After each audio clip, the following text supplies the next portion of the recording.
waaqayyo warra akkasiitiif ta'a jedhe. Mootummaa waaqayyo warra akka mucooliitiif ta'a. Warra akka mucooliitiif ta'a mootummaa waaqayyo. Maaliidhaaf jedhe iddoo sanii. Kanaafuu mucooliin cubbuulleen qabanii ofillee of ol fuudhanii jechuudha. Of ol fuudhuun of guddisuun cubbuudha miti. Cubbuudha moo cubbuu miti? Of guddisuun cubbuudha. Waa kanaafuu ijoolleen ofillee ol fuudhanii of guddisanii cubbuulleen qabanii jechuudha. Kanaafuu ijoolleen cubbuun qabdu jechuudha. Warra akka ijoollee ta'etu mootummaa waaqayyootti galaa jechuudha. Akkas. Ijoolleen cubbuun qabdu jedhini kaa. Ijoolleen of guddisanii kanaafuu cubbuun qabanii jechuudha. Muzammir tokkoffaa of tuulaan of guddisan takka jedhu. Kun of guddisuun cubbuudha miti. Of guddisuun cubbuudha miti. Kanaafuu ijoolleen of guddisanii cubbuun qabanii jechuudha. Hin qabanii jechuudha miti kaa. Njeri kaa akkasuma. Maal jechuudha? Cubbuu lamatu jira. Of guddisan waan ta'eef jari cubbuun qabanii kaa. Kan cubbuu qabu nama of guddisu. Cubbuu gosa lamaatu jira Muzammir. Tokko Abdii jirta? cubbuudhaanaati. Abdii. Abdii jirtu? Hello Muzammir. Qoy salaatana jala jalqabe. Abdii. Mana keessa. Maaloo yaada garaa keessanii geeddaadhaa. Maal Abdii? Biyya lafaa waaqadhaa. Keessa keessa jijjiiradhaa. Yesus Kristos gooftaa akka ta'e amanaa mootummaa waaqayyoo seentu. Mee yeroo takka lallabaa miti barsiisa. Barsa lallabaa miti yeroo takka. Yeroo takka. Abdii sintu haasa'aa jira. Mee viidiyoo ol bahi ka Abdii. Viidiyoodhaan ol bahi. Sila uummanni Yesus jireenya. Yesus karaadha. Yesus dhugaadha. Yesus mootummaa waaqayyootti galuudhaaf isa qofadha karichi. Dhugichi nisuma. Boleewwan TikTok kana jirtan hundumti keessan. Yeroon fayyinaa adda akka keessallee amma. Biyya lafaa waaqadhaa, seexana waaqadhaa. Gooftaa Yesus Kristos jireenya akka ta'e amanadhaa. Boleewwan koo dargaggeessi. Yesus Kristos dhugaadha. Yesus Kristos karaadha. Yesus Kristos jireenya. Yamma haalande. Waldaan jirtu bari. Fayyee jiran bilisa baheera. Eenyu Yesuus ofiifuun fayyina maal jettan? Yesuus fayyisaa. Abdii. Ofiifuun fayyina akkamitti fayyisaa siin jedhe si gaafadhe. Yesuus fayyisaadha. Abdii dhageeffadhu. Yesuus ofii fayyee jira siin jedhe gaaffiidha. Fayyee jira Yesuus ofii. Inni tasuma inni Yesus Kristos waaqa namaa miti maal taate obboleessa koo. Waaqa fayyeera jettee gaafatu xiqqoosi. Inni nama Yesus Kristos waaqa guutuu nama guutuu obboleessa koo. Inni fayyeera jettee gaafi akkamii gaafatta? Yeroo takka hin muddamina lafti na gaafi akkanaa gaafatamu tasuma Yesus fayyeera jedhamu maal jechuu galu? Lafti si jira nagaya. Nagaa arganneerra. Nagaa guutuu halleluuyaa. Yesus gooftaadha. Burqaan nagaa isa obboleessa koo. Burqaan nagaa isa nagaa waan ta'eef nagaan qaban kanaaf nagaa labsan. Aloo. Mirkaana keessaa ba'iiti tasgabbaa'ee Viidiyoo ol bahe obboleessi ol bahe viidiyoo. Viidiyoon si birqii ta'uu danda'a na wajjin tasgabbaa'ee. Haleluuyaa. Inni jireenyaan ta'a. Baddilu yookaan nama kana tasgabbeessiiti yookaan ammoo wallaayaan baddiluuf jedhee maal tasgabbeessa? Dhaggeeffadhu Abdii.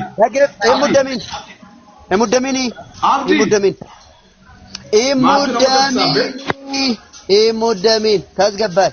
If you have a question, gaaffii yoo qabaatte kootu kaas. Gaaffii qaba Yesuus waan guutuu sirreeffadhu jecha dubbattu. Aloo. Tasgabbaa'e. Kootu as bahi. Waan siin jedhe Yesuus Kristos waaqa guutuu nama guutuu ragaadhaan haasofte moo Baayibiliirra ragaa qabda moo ofirraa haasofte? Ragaa guutuu qaba. Naa kenni ragaa Yesuus nama guutuu waaqa guutuu kan jette bas.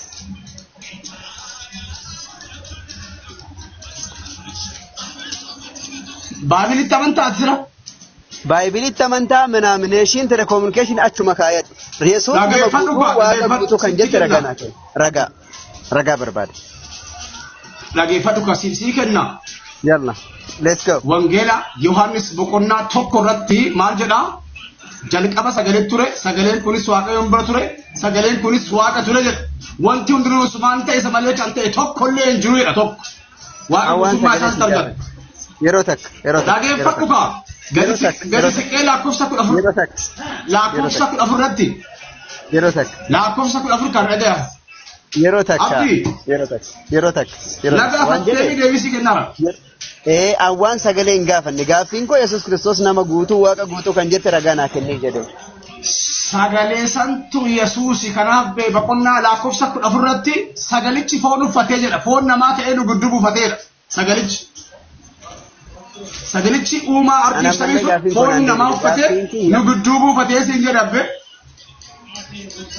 Gaaffiin kiyya Yesuus Kiristoos nama guutuu waaqa guutuu isa jettan sana ragaa naa kennaa jedhe. Sii baasa. Wana baasa. Thank you.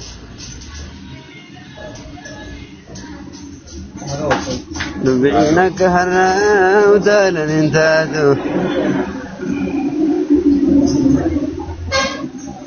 Abbaa Jaali salaam alaikum.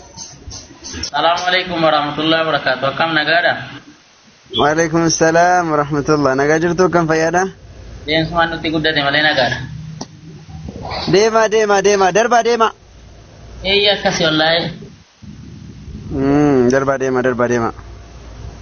Maala wacara keenya ol gorre noo nyaata wayii nyaanna iyyuuti. Maali tasgabbaa waanuma ganatti tasgabboofnu duraan tasgabbaa'uu dinnee bara abbaa caalii rakkisaadhaam yeroo gari. Fakkarsi shiruu hamma bidarraa gabbuututti jiru beektu. Maaksa kana immoo numa beektan sirriitti. Maan Oromiyaa keessa deema dakka Oromiyaa keessaa ba'uu wallaalee sana isaanuma irraa dhagaa oola.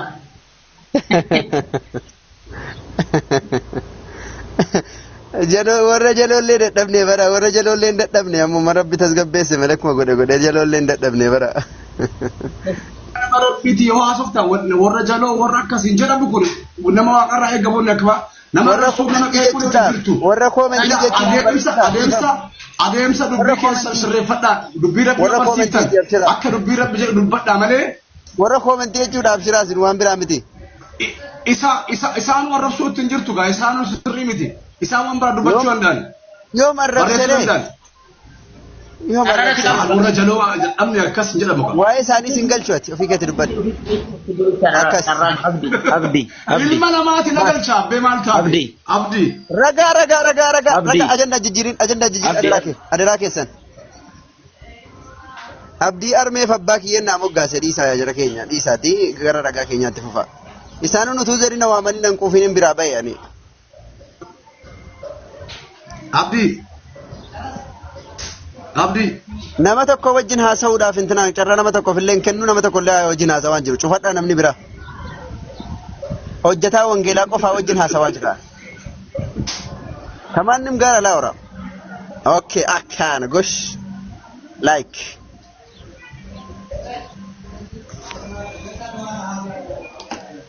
Isin ammoo koppiliinki riipoost godha riipoost koppiliinki godha.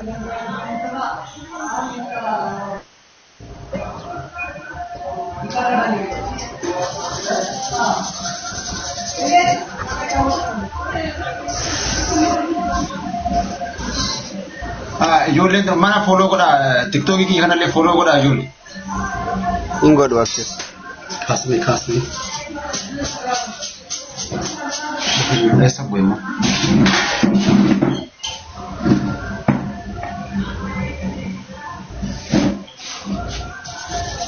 Ila dhageeffadhu akkasii Ximootos isa duraa qonnaa lakkoofsa 15 dhageeffadhaa. Dubbiin Kiristoos Yesuus cubbamoota fayyisuudhaaf gara biyya lafaa dhufe jedhu amanamaadha. Guutummaatti fudhatamus ni ta'a. Warra cubbamootaatti laakkaman sana keessa immoo aan isa duraa jedhee Phaawulos yeroo kan iddoo kaatti dubbata.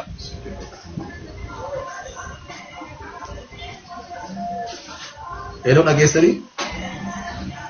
Deebii eeggataa irraa mana dhageenyarra itti fufaa deebii keenya isaan nuuf fidara kun qabu. Ammas dhageeffadhaa.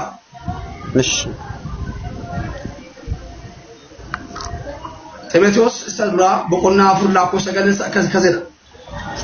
Dubbichi amanamaadha. Dubbichi maalidha? Amanamaadha. Dubbichi sun eenyu? Yesuus Kiristoos.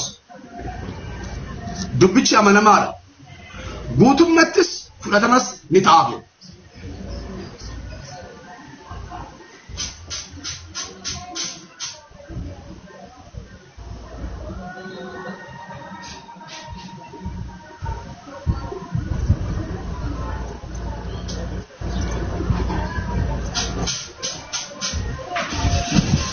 Agar-agar kopiling ke goda agar-agar nu fitu jola. Sini ganjira bersisa sini ganjira. Radifa.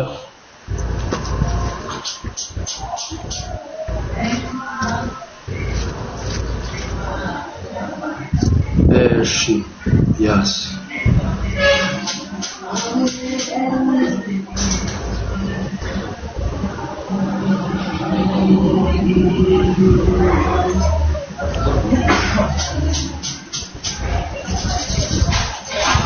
Agak sampai petanici. Kalau saya pokoknya lama lakos sekali. Cufadhu guluma cufadhu culub galat somi. Kabaja akabrahalo. Isaan barsiisaa wangeelaati hojjetaa wangeelaati waan ta'eef namni biraa hin banatina. Isaan hojjetaa wangeelaati. Isin kabaja guluma yaada keelleen hin kabaja ammaaf naa cufadhu godhu galata.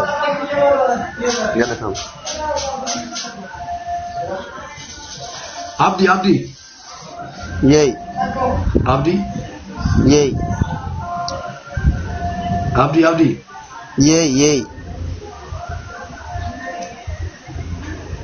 Timoteos boqonnaa 3 lakkoofsa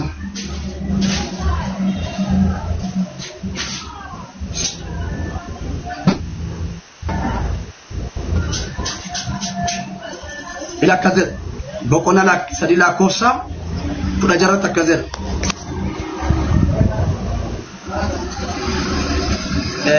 nama waaqayyoo ta'uu keessa dhoksaa guddaa akka jiru dhoksaa guddaa akka jiru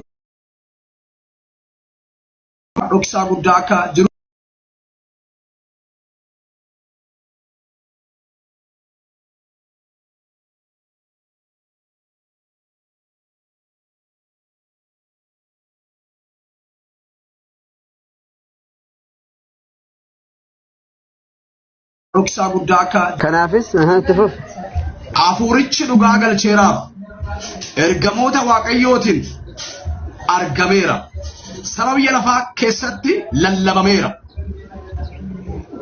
guutummaa biyya lafaa keessatti itti amanameera ulfinnaan ol fudhatameera jedhamee himameera waaqa kan ture foon kan uffate yeroo foon uffatetti nama guutuu kan ta'e akkasumas ulfinnaan gara iddoo isaatti akka ol deebi'e kutaa kana keessatti hin dubbata kan biraa sagaleen qonnaa nama keessa sagaleen qonnaa yeroo takka dhagama ila eeywa mee gaaffii koo maal ture dhiifamee barsiisaa eenyuti maqaan keessanii viidiyoo ol ba'i viidiyoon nuuf birqii mitiiti maqaan kee eenyu jette ol ba'i kama fuula kee maal ostare dhugaa yoo dubbattaa ta'e ol ba'i dhugaa qabattee maal dhokatta ol ba'es dhugaan bilisa nama baasa garbuu nama baasa namni as jiru hundaayyuu na beekaati sadiis rakkoon qabu maqaan kee eenyu ture an fuula kee arguu barbaada ol ba'i arifa dhugaa ani immoo na arguu kee hin barbaadu maaf maqaan kee eenyu ture abdi sii dabala maqaan kee eenyu ture siin jedhe Filippos boqonnaa lama sii dabala ammas dhageeffadhu yeroo takka ofirratti qaba yeroo takka naan dabalin adaraa kee sii dabala Gaaffiin koo maal ture? Demoo silaa fuula kee Gaaffiin koo maal ture? Maal naa dabala? Dhugaa himtu kana himuudhaaf dursa fuula ofii fuula kee jedhini itti amane dhugaa dubbatu adda kana. takka adi ni awwal maraa viidiyoo baatanatti fakkaata yeroo takka mee yeroo takka Ol bahi mannaa ol bahee fuula kee arrabee jira. fi viidiyoo baatanatti fakkaata siif tarii siif birqii fakkaata kun Miti dhiisi viidiyoo nu haaraa miti obboleessa koo. Gaaffiin koo maal Ol bahee ture? akkanas bahe. mee yeroo takka gaaffiin koo maal ture siin jedhe Maal gaaffii gaafatte beektu siraati. Yesuus nama guutuudha waaqa guutuu maal nama ture ati gaaffiin si gaafadhe beektaa? Kanaaf nama guutuu akka maal naa deebisaa waan maarree godhe koy abalu ragaa ba'e Ofirratti ragaa qabu. ba'an yesus nama guutuu waaqa guutuu kan jedhu Ofirratti ragaa qabish. maal taate isaa maal yeroo gubdaa dubbis dhageeffadhu. ofirratti qabii miti ragaa naa kenni dubbii irraa dhiisi Filiphos boqonnaa 2 lakkoofsa 5 irraa dhagaye. Sii dubbisaa dhageeffadhu.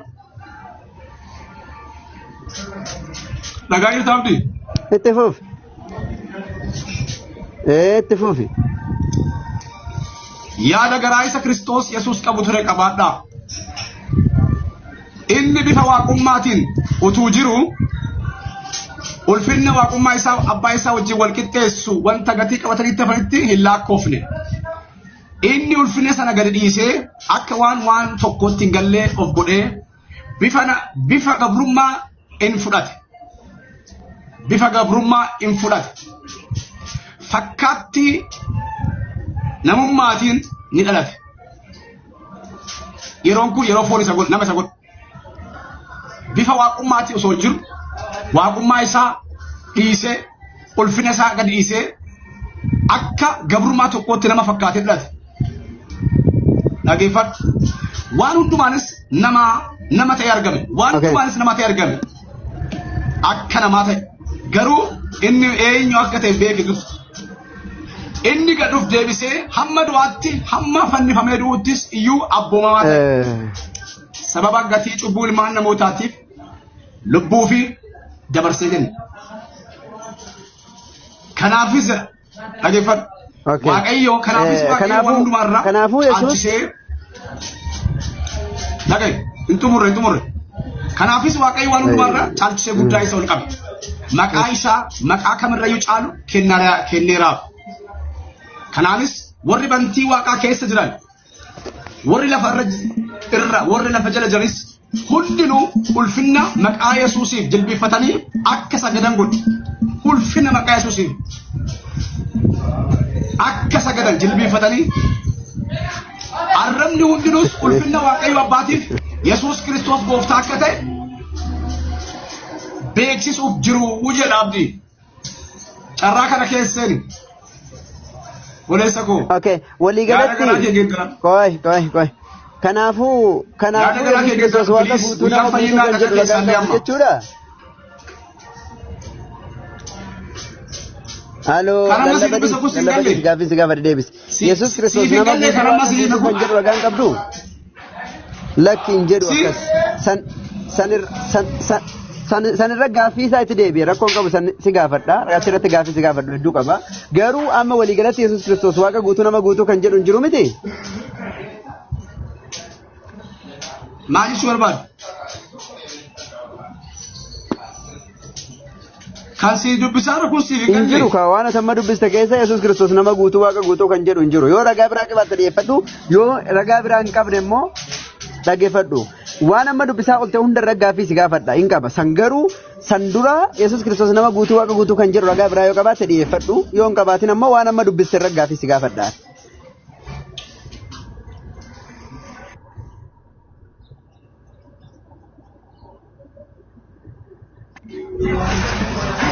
Waaqa guutuu Yesuus nama guutuu waaqa guutuu kan jedhu ragaa biraa yoo qabaatte dhiyeeffadhu. Yoo hin qabne immoo waan amma dubbiste irra gaaffii si gaafadha. Ragaan kana caale maal jira abbe? Dubbii waaqayyo yoo hin amanne ittiin bulu jedhi ka. Kun dubbii waaqa isa dhugaa amanamaadha.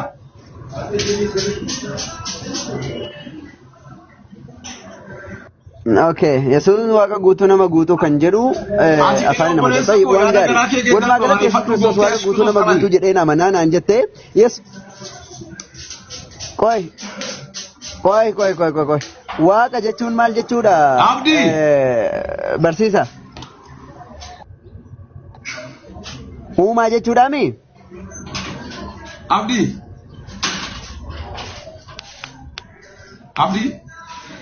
Seesi dhagaa jira. Waaqa jechuun uumaa jechuudha miti? Nama dhaggeeffatu ati maaliifatta akkas? Maal tasgabbooftu ati bannaan? Dhugaan kee suutuma deemti. Si dhaggeeffataa oolee bar daqiiqaa meeqa lallaba kee dhaggeeffachaa oolee bareedaadha. Suutuma dubbachaa jira. Waaqa guutuu jechuun uumaadha jechuudha mi waaqa jechuun?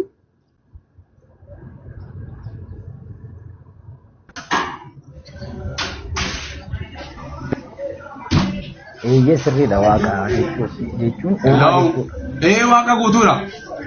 Uumaa jechuudha. Uumaadha. Waaqa jechuun uumaadha. Nama jechuun hoo? Namni uumamaadha.